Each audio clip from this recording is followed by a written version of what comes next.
Notre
dans l'union de la rencontre, de nouveau la rendez-vous.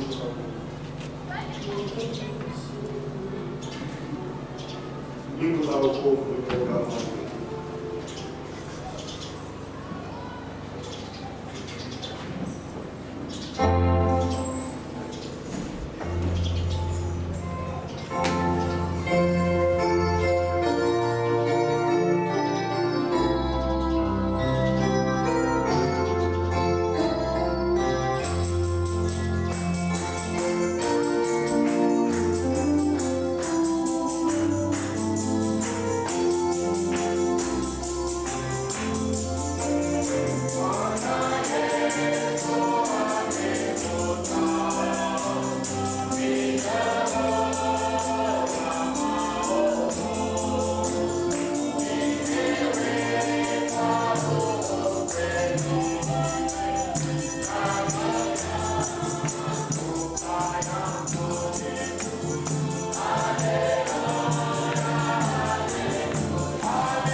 Et après, le frère Jean-Pierre viendra nous lire l'écriture d'introduction et nous conduire dans la prière.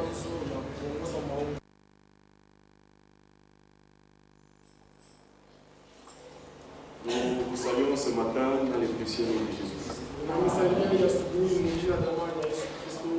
Vraiment, avec reconnaissance, nous pouvons nous trouver dans la présence de Dieu ce matin pour entendre sa précieuse parole qui nous prépare pour le jour de Christ. Parce que nous croyons. Et si Dieu nous a révélé sa parole, il a un but qu'il veut atteindre avec son peuple qui est parmi les nations. C'est pourquoi, ayant ces privilèges, nous voulons réellement racheter le temps. Nous nous levons pour la lecture de la parole. Nous lisons l'Apocalypse.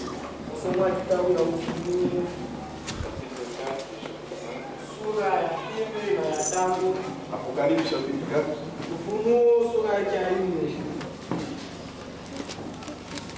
Nous lisons à partir du verset 8.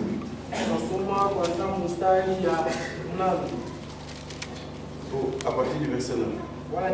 Quand les êtres vivants rendent gloire, honneur et action de grâce à celui qui était assis sur le trône,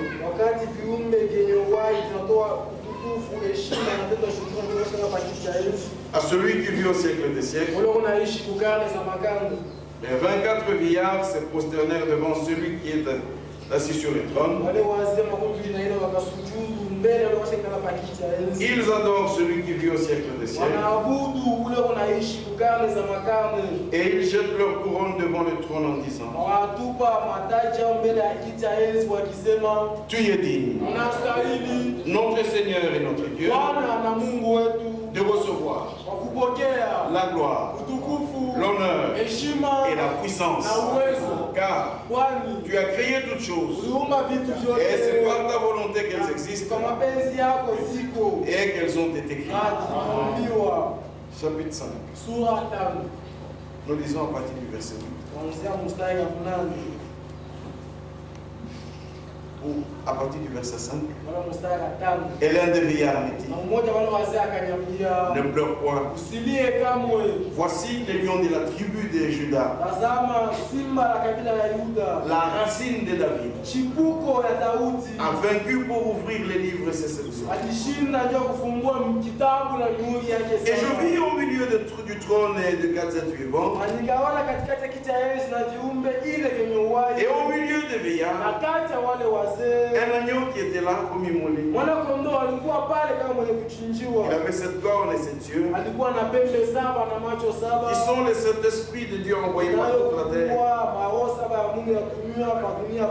Il va et prit le livre de la main droite de celui qui était assis sur les livres. Quand il prit les livres, les quatre êtres vivants et les 24 vieillards se prosternèrent devant l'agneau, tenant chacun une harpe et de coupes d'or remplies de parfums,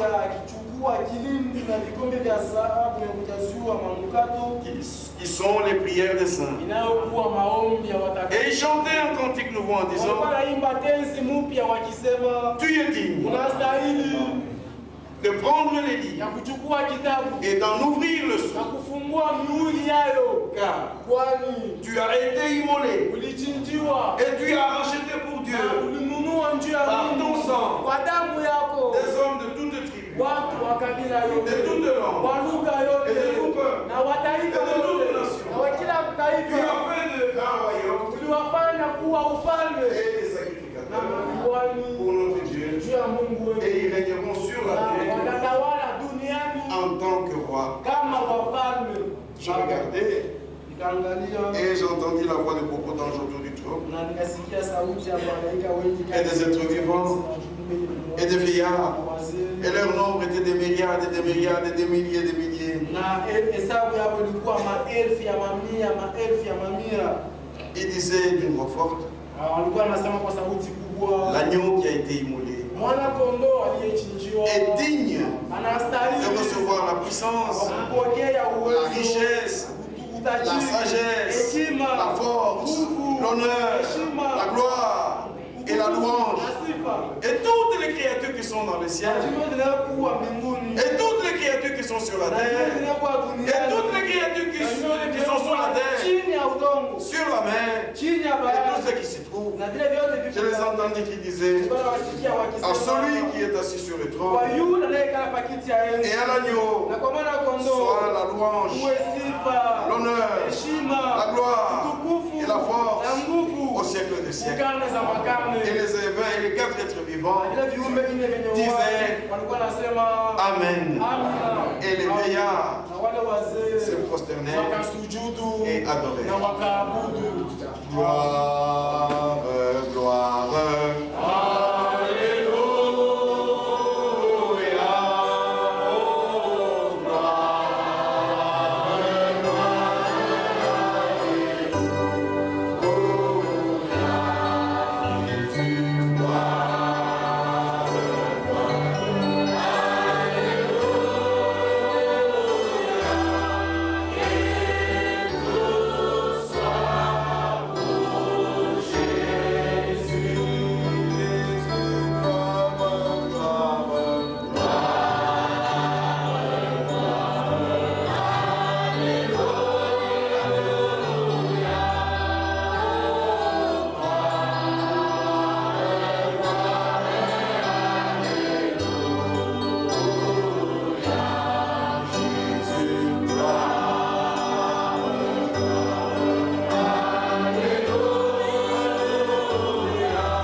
Pour ces grands privilèges que tu nous accordes encore ce matin,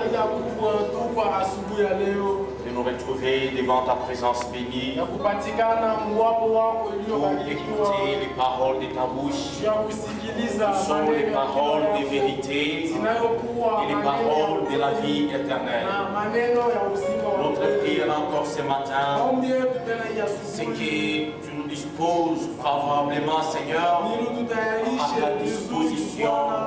Et tout notre être, Seigneur, soit disposé pour recevoir ta parole. Que ta parole qui sera portée soit mêlée à de la foi, de telle manière qu'elle puisse agir dans toute notre vie.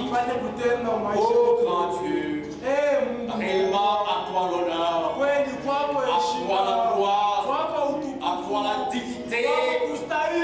Oui, Seigneur.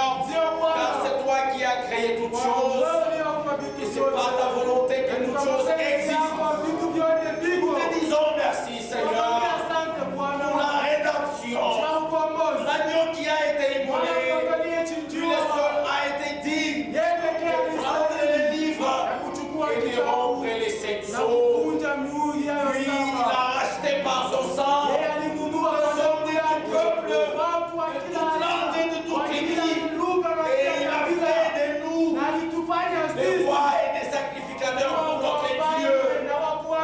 Nous t'exaltons et nous te remercions. Nous te dédions l'ensemble de ces services, Seigneur, du début jusqu'à la fin. Que tout soit fait d'après ta parole et à la gloire de ton Saint-Nom. Seigneur, sauve les perdus. Guéris les malades, Seigneur.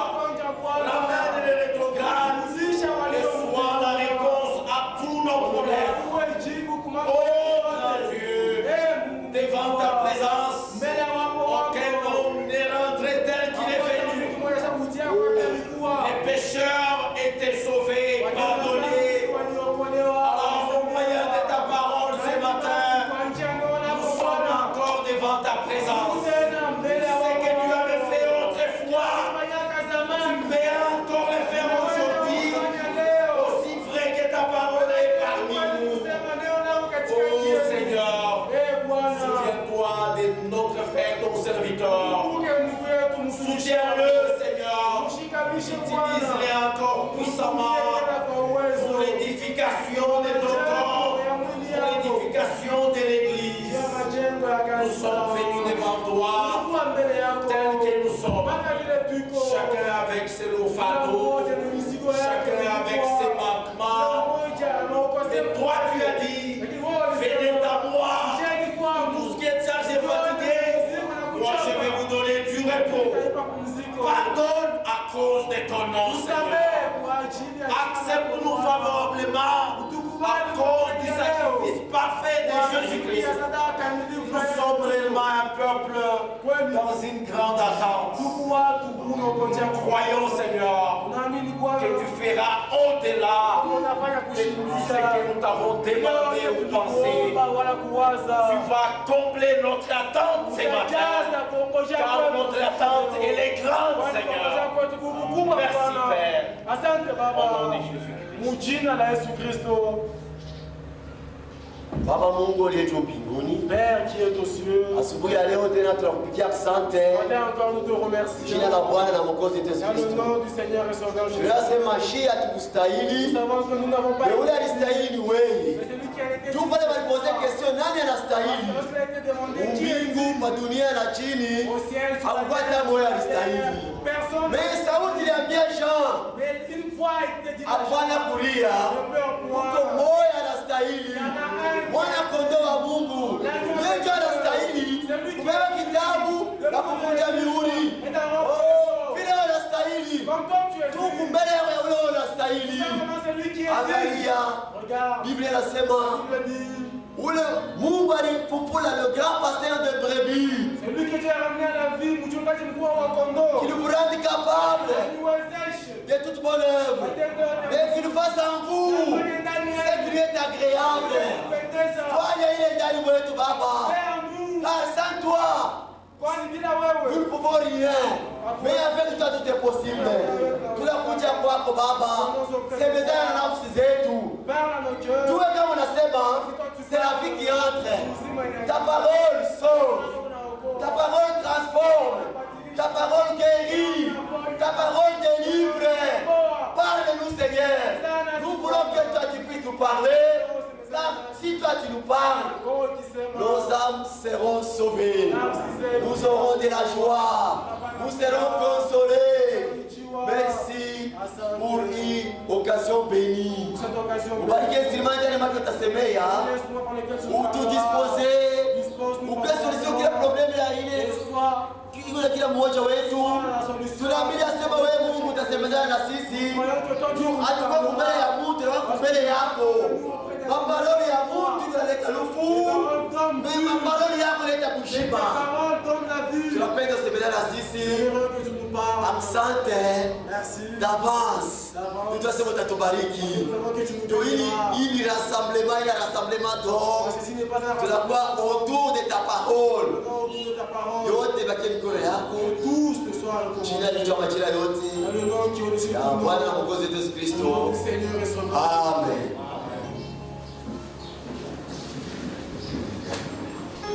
Amen.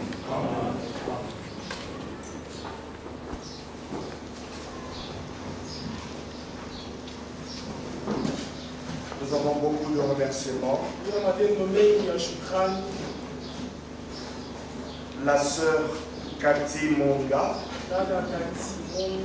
remercie le Seigneur de l'avoir assisté durant ses études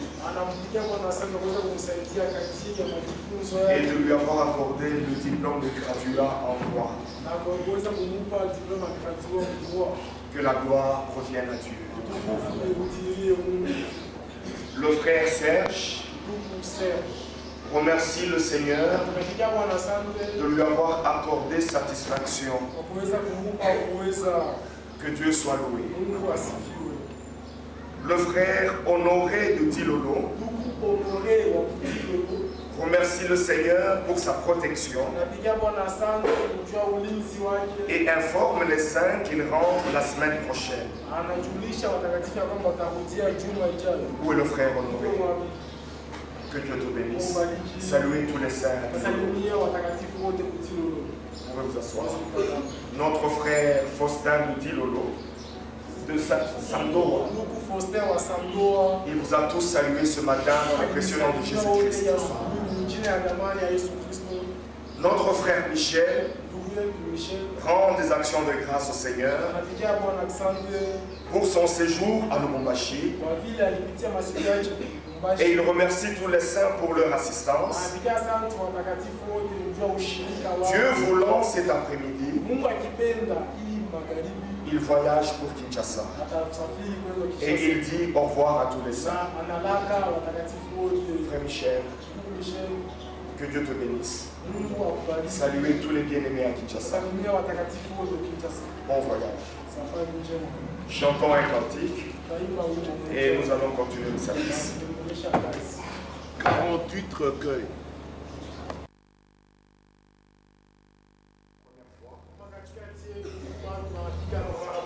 Nous les invitons de pouvoir se tenir debout pour que nous puissions les saluer.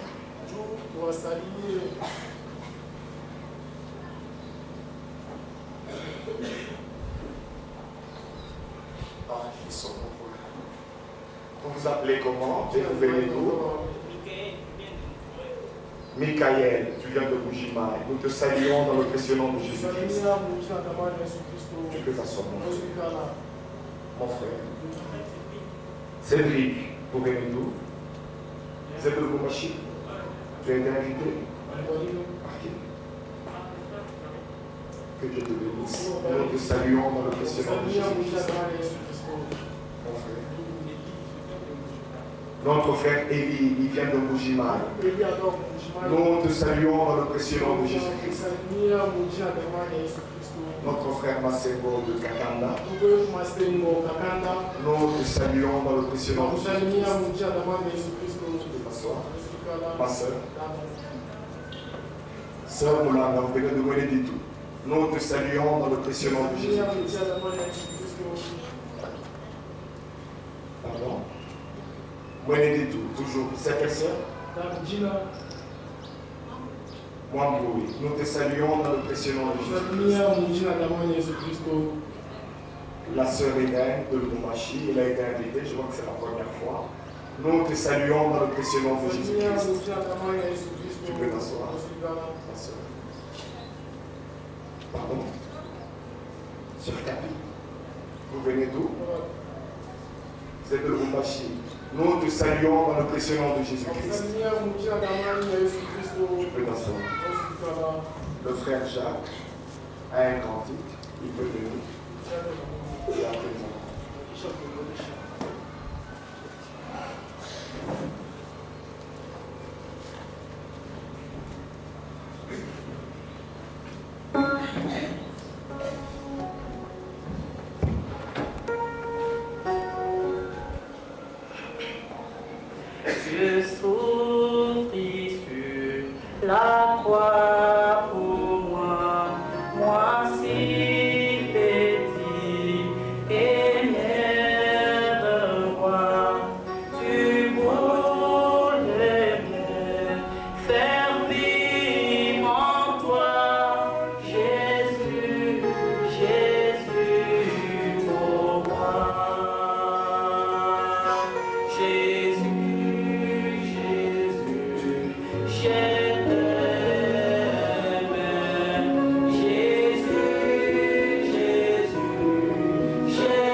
Gloire soit rendue à notre Dieu. Nous avons chanté de merveilleux cantiques. taifa pe. Étant justifiés par la foi en Jésus-Christ, nous avons la paix avec Dieu. C'est une paix qui subsiste dans les jours mauvais. Et dans nos soucis, dans nos douleurs, dans nos souffrances, nous lui faisons connaître tous nos besoins, toutes nos situations. Même s'il n'a pas encore répondu, mais sa paix qui surpasse toute intelligence garde nos cœurs et nos pensées en Jésus-Christ. Mais il répond toujours. Il exauce toujours nos prières. Gloire lui soit rendue ce matin. C'est le meilleur moment que nous pouvons passer dans la journée. Comme chantait un compositeur,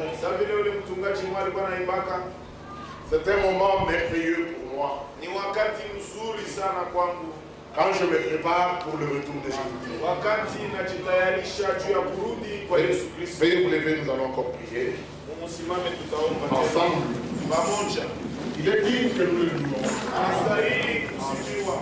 Que nos bouches s'ouvrent et que nous lui exprimons notre reconnaissance. Prions ensemble. Merveilleux. Nous avons grâce.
Nous avons déjà lu des paroles merveilleuses, profondes.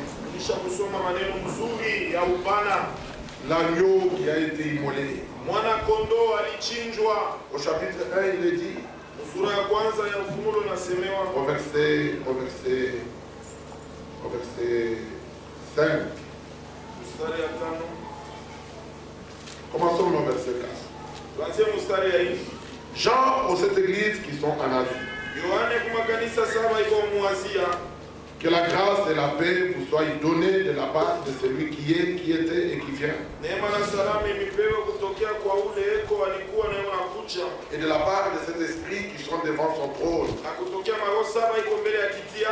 Et de la part de Jésus-Christ, le témoin fidèle. Le premier-né des morts. Et le prince des rois de la terre. À celui qui nous aime. Qui nous a délivrés de nos péchés par son sang. Et qui a fait de nous un royaume.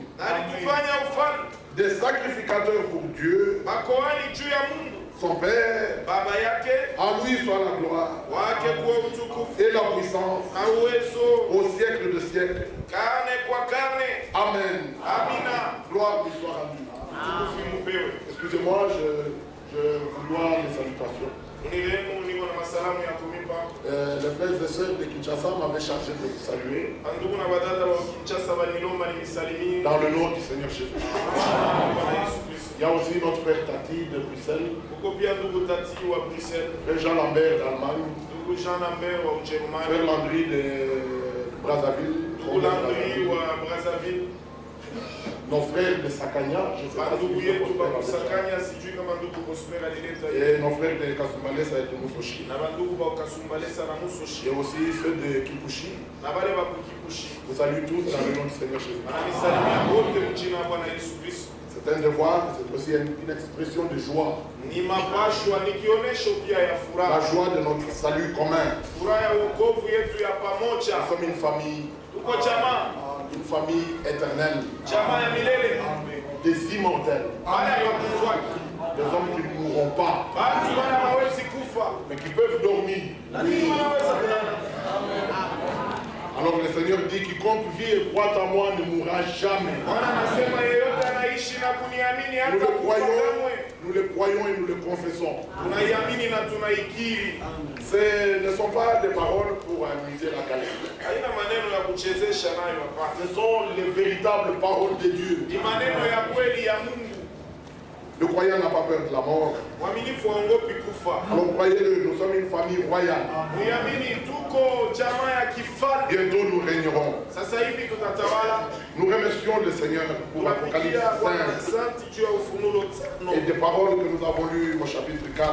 Na maneno ile tulisoma msura ya hii. Au verset 11, il est dit, tu es digne, notre Seigneur, 11 wanasema wanastahili Bwana et wetu notre Dieu, na Mungu wetu de recevoir la gloire, l'honneur et la puissance. upokee utukufu, heshima na uwezo. Car tu as créé toutes choses. Kwa sababu uliumba kila kitu. C'est par ta volonté qu'elles existent Ni kwa mapenzi yako ndio biko hapo. et qu'elles ont été créées. Biliumbwa. Et chaque chose a été créée pour un but. Na kila kitu iliumbwa kwa shabaha. Alors il est bon, mon frère, ma soeur, que tu comprennes Ni mzuri ndugu na dada usikie pourquoi tu existes sur cette terre. juu ya nini uko hapa pa dunia. Il y a des personnes qui vivent sur cette terre Uko bantu bao wanaishi hapa pa dunia sans se soucier du but et de l'objectif de Dieu avec eux sur la terre. bila kuangalia shabaha kifukuzio ya Mungu nao hapa pa dunia. Mais comme aucun ne peut le comprendre par soi-même, Bila hakuna mtu anaweza kujishikilia yeye mwenyewe. à ses élus, le Seigneur fait comprendre le but de leur existence. Wateule wake Bwana anasikilizisha shabaha ya Le kuishi but de kwa notre existence sur cette terre, shabaha ya kuishi kwetu hapa pa dunia. c'était pas pour que nos familles naturelles Haina juma jamaa yetu ya fondent leur avenir sur nous. iweke matumaini yabo yuli yetu. Il y en a qui sont nés avec une vocation familiale. Huko bale balizalika na wito wa jamaa yabo. Mais nous sommes nés avec une vocation céleste. Shetu bizalika na mwito ya kumbingu. Dieu doit pouvoir disposer de notre vie entièrement. Mungu anapaswa kutumia maisha yetu yote. N'ayez pas peur de ça. Usiwe na boka juu ya Il ile. nous garantit l'éternité de vie, Anatuhakikishia milele ya de maisha bonheur et de joie. ya raha na ya furaha. Quand la Bible dit le secours de l'homme n'est que vanité, Wakati Biblia wanasema msaada wa mtu ni bure, comprenons-le. uishikie. Il y a des familles qui regardent à un homme. Kuko majamaa wanaangalia Ils mtu. disent, oh mon frère est ministre, Asema ndugu yangu ni waziri, ah mon frère est député. ndugu yangu ni mwanabunge. Mais parfois il est difficile que ton frère, ton oncle, Wakati mwingine kwa nguvu PDG. ndugu yako, mjomba yako, PDG, un grand homme d'affaires, mtu mchuruzi Devienne à l'aide.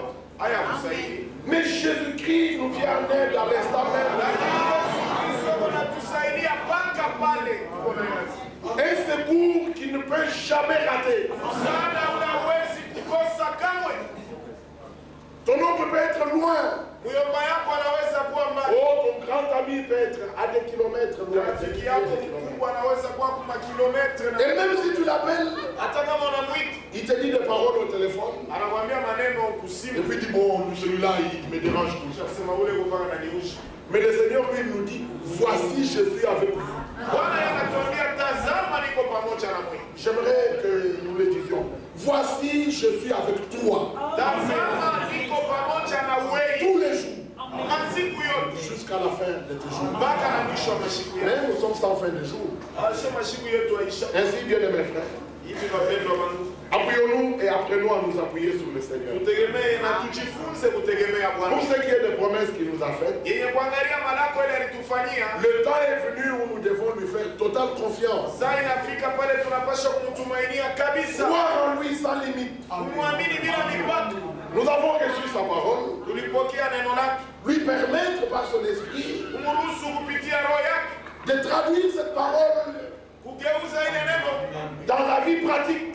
maisha ya kila siku, Que quotidiennement, kila wakati nous puissions le voir se manifester et agir dans nos vies. tupate kumuona anajionyesha na kutumika mu maisha yetu. Parce que si la semence de la parole est venue à nous, Juu kama mbegu ya neno ilifika kwetu, c'est que nous sommes nés, ni kusema nous tulizalika, a engendrés par son esprit, alitutoa kwa uzima kwa njia ya roho yake au moyen de la parole de la promesse, kupitia neno ya malaki, exactement comme Christ naquit. mpaka vile Kristo alizalika. Et alors si nous sommes nés, Hivi kama tulizalika, nous ne devons pas rester enfants. hatupashi kubakia mpaka Nous batoto. devons croître dans la grâce et dans la connaissance du Fils. Unapashwa kukomea muneema na ufahamu ya Bwana. Parce qu'il y a de grandes responsabilités que Dieu doit nous confier. Tukuko mabushito mkubwa Mungu anapasha kutupa. Déjà, il nous les a confiés. Hata tokea palisha Mais tupatia. par nous, il va encore faire de grandes choses. Kwa njia yetu atafanya tena vitu vikubwa. Alors, il est important que nous grandissions. Ni ya mafaa basi tukomane. Parce que si l'héritier, tant que l'héritier est enfant,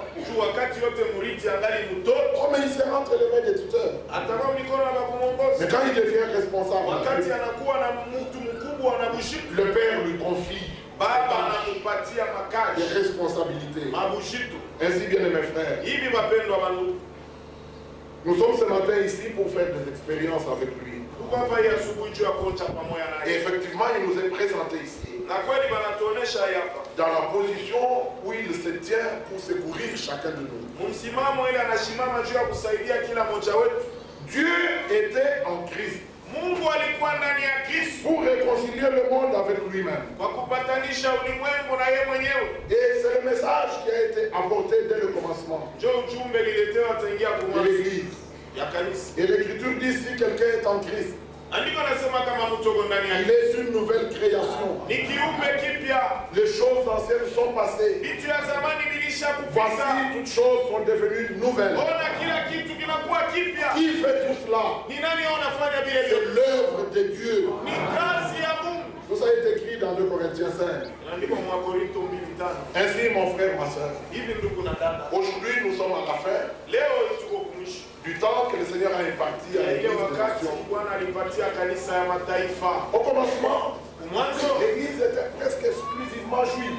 kanisa ilikuwa kadiri yote ya Kiyahudi, Et puis les nations sont entrées. kisha mataifa ikaingia, Et nous sommes ici à la fin. na hapa tuko kumwisho Et la fin de l'Église, na mwisho wa kanisa, du temps de l'Église sur la terre, ya wakati ya kanisa hapa pa dunia c'est l'enlèvement. ni kunyanyuliwa. Jésus revient bientôt. Yesu anarudia sasa hivi. Il y a des moqueurs qui disent il tarde. Huko bakuchekelea wewe wanasema anatoka. D'autres disent depuis qu'on l'a annoncé, ça n'aura pas lieu. Wengine wao wanasema tangu walivitangaza Rien ne change. Tout est comme hakuna par vile le vinabadilika. Vyote viko sawa Ils mwanzo. sont ignorants. Bebo bachinga. Mais nous savons que le Seigneur ne tarde pas. Shetu tunajua Bwana akawia. Il fait chaque chose bonne en son temps. Kila kitu kizuri anakifanya wakati yake. Bientôt, il revient. Sasa hivi atarudi. La plus grande promesse que nous attendons, Malako mkubwa kabisa ile tuko na c'est chini. son retour. Ni kurudi kwake. Ainsi, mon frère, ma soeur, Hivi ndugu na dada, comprenons-le. tuisikie. Il est en action à ce temps de la fin. Hebu natumika mwi wakati ya mwisho. Il a envoyé un message. Alituma ujumbe. Mais il fallait pour cela que le sceau soit brisé, Kwa ile ilipashwa mihuri ivunjwe. que le livre de la rédemption soit révélé. Kitabu ya ukombozi ifunuliwe. Parce que tout ce qui est nécessaire pour la félicité de l'Église épouse Juu yote ile inafaa ijue ukamilika wa kanisa bibi harusi. est contenu dans ce livre. Iko ndani ya kitabu. Vous savez, quand Frère Branham parlait de l'ouverture de ce livre, Najua wakati ndugu Branham alikuwa anasema juu ya kufungula kwa hii il kitabu. dit, après l'ouverture de sceau, Kisha kufungula kwa mihuri. il a dit, et s'il m'est jamais arrivé de dire quelque chose d'inspiré, Kama kulinifikiaka nasema kitu cha kusukumwa, ce fut à ce moment-là. ilikuwa ile wakati.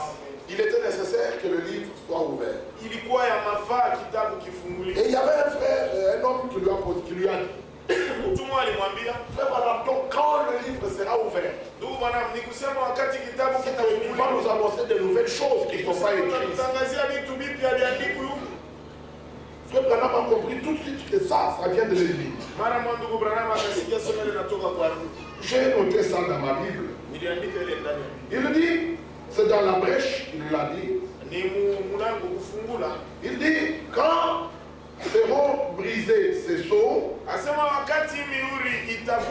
vous verrez que nous retournerons tout droit dans l'écriture jusqu'au commencement, car le tout ensemble, le mystère tout entier se trouve ici dans ces sceaux. Chaque mystère de la Bible est dans ces sceaux. Donc c'est révélé, mais nous le lisons dans la Bible. Je dis, mais c'est nouveau ça. Nous disons, mais c'est ancien. C'était déjà écrit. Il y a Ésaïe chapitre 29, je crois. Il est dit que, lisons-le. Lisons-le parce que nous y sommes. Nous attendons au Seigneur. Ce qu'il nous donne, c'est ce que nous prenons. Il faut que le Saint-Esprit parle lui-même. Il est dit dans Ésaïe 29, au verset 11. Vous connaissez cette écriture. Toute la révélation est pour vous comme les mots des livres cachetés.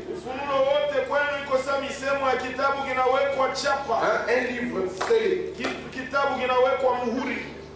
que l'on donne à un homme qui sait lire. En disant, lis donc cela. Et qui répond, mais c'est pas possible. Je ne le puis car il est caché. Ou comme un livre que l'on donne à un homme qui ne sait pas lire. Toute la révélation est comme un livre que l'on donne à un homme qui ne sait pas lire. En disant, lis donc cela. Et qui répond, je ne sais pas lire. Est-ce que vous comprenez ça?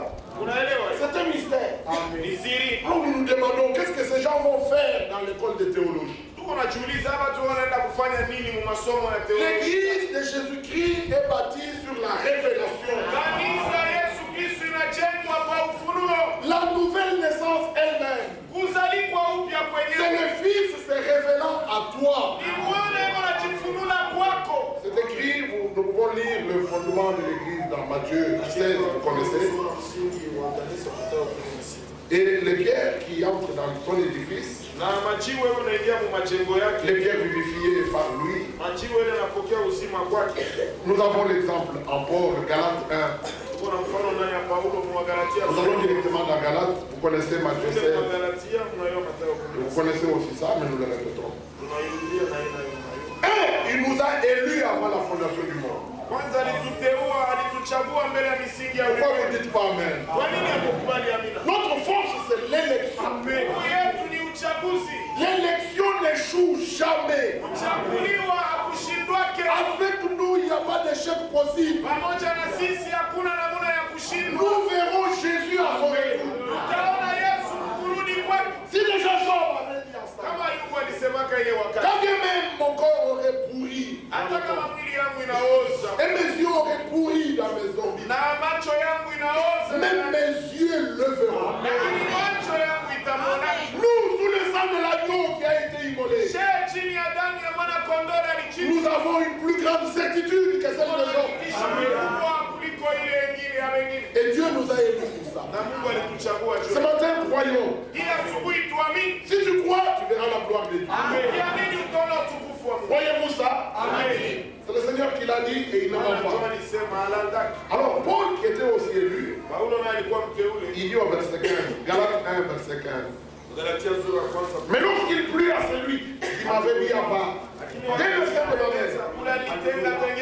ma mère, c'est merveilleux, et qui m'a appelé par sa grâce. Paul n'avait rien mérité. Lorsqu'il lui plut, verset 16, de révéler en moi son Fils, afin que je l'annonce parmi les païens. Je ne consultais ni la chair ni le sang. Et Jésus a dit, tu es heureux, Simon, fils de Jonas, car ce n'est pas la chair et le sang, mais tu es Pierre.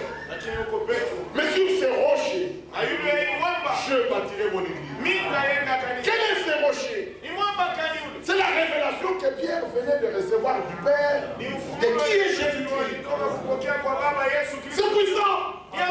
C'est définitif. À ce moment-là, tu sais que quelque chose a eu lieu. Tu es le premier témoin, indépendamment du pasteur, de tous les prédicateurs. Toi, tu sais ce qui t'est arrivé. Tu ne sauras pas leur expliquer. Est-ce que vous comprenez ça, frère? Que Dieu nous aide dans cela. Dieu est un Dieu de réalité. Chez Dieu, il n'y a pas de théorie. Laissez les théories au gouvernement. Des discours. Mais Dieu dit et la chose arrive. L'exécuteur de sa parole est tout puissant. Que son nom soit glorifié. Merci mon frère. Nous ne savons pas lire. Mais le Seigneur nous donne de lire. Tous les théologiens, docteurs, licenciés, ils lisaient pourtant. Mais ils ne comprennent pas. Le pape aussi. Et les monseigneurs et les évêques. Ils lisaient mais ils ne comprenaient rien. Est-ce que vous saisissez ça, frère? Pouvez-vous évaluer? Pouvez-vous apprécier à sa juste valeur la grâce que Dieu nous a faite? Même les petits enfants savent des choses que le pape ne sait pas. Nous avons la parole prophétique. Les événements de ce jour sont connus de nous. Même nos enfants savent ce qui se passe. La crise qui est là. Mais le président de la République ne le sait pas. Tous les journalistes ne le savent pas. Nous savons ce que cette terre va devenir. Mais ils ne savent rien. On dit démocratie. C'est l'avenir de notre pays. Mais regardez les vieilles démocraties. Tous les paramètres leur échappent. Ils ne savent plus rien. Ah, l'économie. Mais la crise a frappé le monde entier. Qui pourrait arrêter ça? Le Seigneur dit, lisons-le un peu. C'est dans Ésaïe ici. Ésaïe chapitre 24. Frère, l'avenir n'est qu'en Jésus-Christ. Il nous a donné une vivante espérance. Une consolation éternelle. En dehors de Christ, c'est douleur et grincement des dents. Ésaïe chapitre 24. Ça, ce sont des choses qui sont annoncées pour ce jour. Nous voyons et nous lisons. Et nous justifions Dieu. Voici le Seigneur dévaste la terre. Il la rend déserte. Il en bouleverse la face. Et en disperse les habitants. Et il en est du sacrificateur comme du peuple. Donc des prédicateurs comme du maître comme du serviteur. De la maîtresse comme de la servante. De l'employeur comme des travailleurs. Du vendeur comme de l'acheteur. Du prêteur, le grand banquier comme de l'emprunteur. Du créancier comme du débiteur. Tout est bouleversé. Ils ont perdu de l'argent par milliards. Les banques ferment. On a parlé en Amérique de la récession économique. On essaie maintenant de jubiler. Et puis après, on dirait que la récession reprend. Ils ne maîtriseront plus rien. La terre est dévastée. Livrée au pillage. Car le Seigneur l'a décrété. La terre est triste. Épuisée. Ses habitants sont abattus. Languissants. Les chefs du peuple sont sans force. Vous regardez toujours. Le président, le gouverneur, il n'a pas choix. Ils ne savent plus rien maîtriser. Ils essaient de faire ce qu'ils font. Et ils ont leur bouche pour vous. Vous donnez des discours.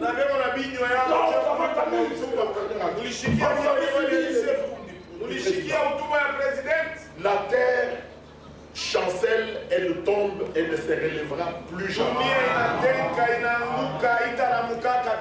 C'est alors que nous allons régner. Mais il faut d'abord que le roi et son épouse, la reine, pour que finalement il entre dans son règne. Voilà pourquoi il nous est dit à nous maintenant. Réjouissons-nous et soyons dans l'allégresse et donnons-lui gloire. Car les noces de l'agneau sont venues. L'agneau a une femme, son épouse bien-aimée.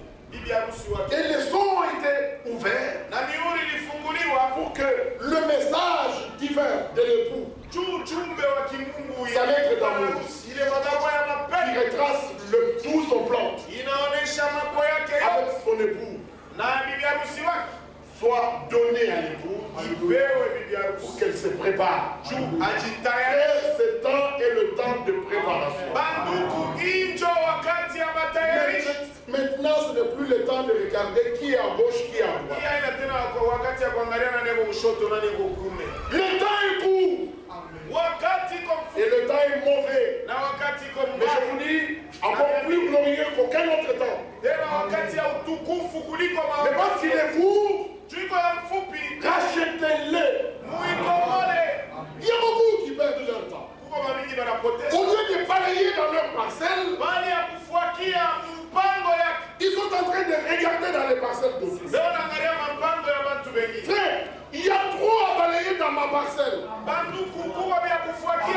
Que je n'aurai jamais le temps d'aller jeter un coup d'œil.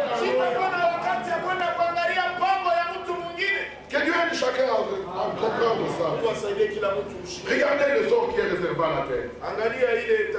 Il ne sera pas agréable d'être trouvé sur la terre après l'enlèvement. Nous n'essayons pas de vous faire peur, mais nous vous disons ce qui est écrit. Il est écrit, Ésaïe chapitre 24, au verset 19. La terre est déchirée.